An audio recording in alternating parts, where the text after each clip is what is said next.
Okay.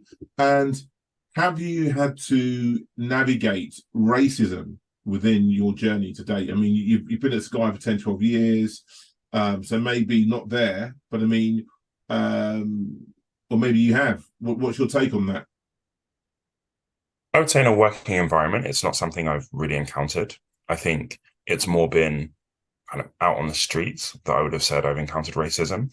I think that, we've spoken before on the podcast about my where I grew up, where I went Mm. to school, and for me being quite comfortable, and that's my privilege in terms of being the only ethnic person in the room or whatever it is. So I think I probably have never From memory, it's really, like 1,000 kids, right? Yeah, there's 1,000 pupils, and you and yeah, your sister were the only two black kids, and that was in Winchester, sort of like, uh, Chichester, sorry, Chichester, Chichester, yeah, yeah. that sort of neck of the woods. So, So so for me, maybe it's not something that I see as much, if that makes sense. mm, I think my thing is that I've always focused on adding as much value as possible.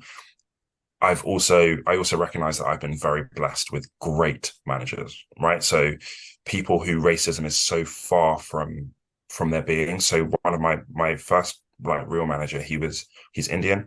And then my second manager, he was South African, or he is South African. And coming out of apartheid, he was very keen to not be in that environment, which is part of why he moved to England. So I've been very blessed to have leaders who it's so far away mm. from who they are, what they would ever do. And if anybody was ever to even hint towards anything like that, I know they would have absolutely obliterated them, right? So I've had great backing from day one, but not everybody is as privileged to have that as I have been. Gotcha.